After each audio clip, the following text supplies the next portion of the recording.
Presiden Joko Widodo menargetkan Kementerian Kesehatan dan BKKBN untuk menurunkan angka stunting pada balita di Indonesia menjadi angka 14% di tahun 2024. Artinya jika angka stunting per tahun 2021 berada di angka 24,4%, maka setiap tahunnya berdasarkan hitungan Kemenkes, angka stunting harus bisa turun sampai 3% atau setidaknya 2,7% per tahun.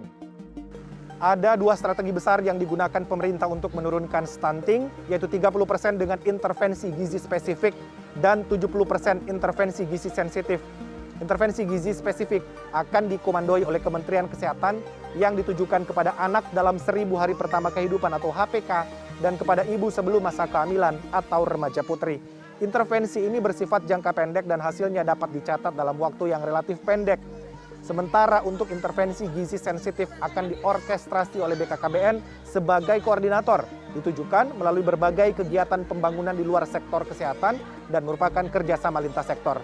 Sasarannya adalah masyarakat umum di lokus tertentu, tidak khusus untuk 1000 hari pertama kehidupan. Tapi yang spesifik itu tadi kita bagi dua, yang sebelum lahir dan sesudah lahir.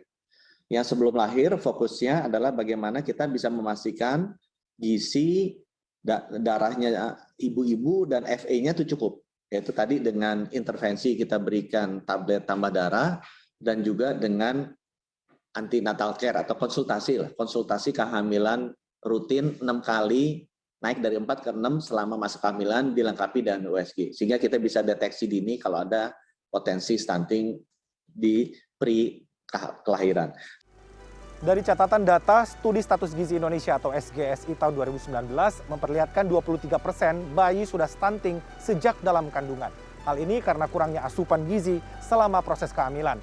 Tak hanya itu, analisa dari Kementerian Kesehatan pada usia 6 hingga 23 bulan setelah bayi lahir juga bisa terjadi stunting akibat kurangnya protein hewani pada makanan pendamping ASI atau MPASI. Lembaga Swadaya Masyarakat 10,000 Days Fund yang fokus pada permasalahan stunting di 4 kabupaten di Nusa Tenggara Timur mendapatkan sejak 2019 hingga 2021 telah terjadi penurunan angka stunting yaitu 19% khususnya di wilayah Kabupaten Manggarai Barat. Padahal secara nasional Provinsi NTT merupakan daerah dengan angka stunting terbesar. Jadi data stunting yang kami miliki misalnya di Manggarai Barat, tempat pilot project kami dari tahun 2018, kita punya data 2019 dan 2021, itu memang ada penurunan dari di data SSGI-nya, itu ada penurunan sekitar 19 poin persen gitu, bahasanya seperti itu, percentage points.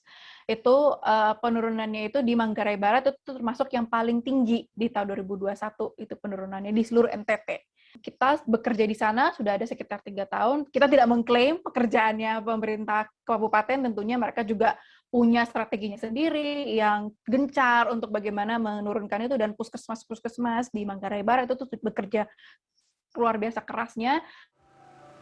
Untuk mempercepat penurunan stunting di Indonesia, Menteri Kesehatan berjanji yang pertama akan meningkatkan frekuensi konsultasi ibu hamil dari 4 kali menjadi 6 kali dengan dokter.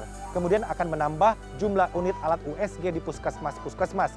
Menteri Kesehatan juga berjanji akan memberikan makanan tambahan mengandung protein hewani berupa telur ayam dan susu UHT tiap hari pada balita. Kemudian Menteri Kesehatan juga berjanji membenahi sistem rujukan pasien stunting dan semuanya akan ditanggung oleh BPJS. Kemudian Menteri Kesehatan juga mengatakan akan mengintegrasikan daftar vaksinasi lengkap untuk bayi dan balita dengan vaksinasi COVID-19 menggunakan monitor basis teknologi. Kemudian yang terakhir adalah menambah daftar 2 vaksinasi dasar yaitu vaksin pneumonia dan vaksin diare untuk balita. Arman Helmi, Galuh Prestisa, Jakarta.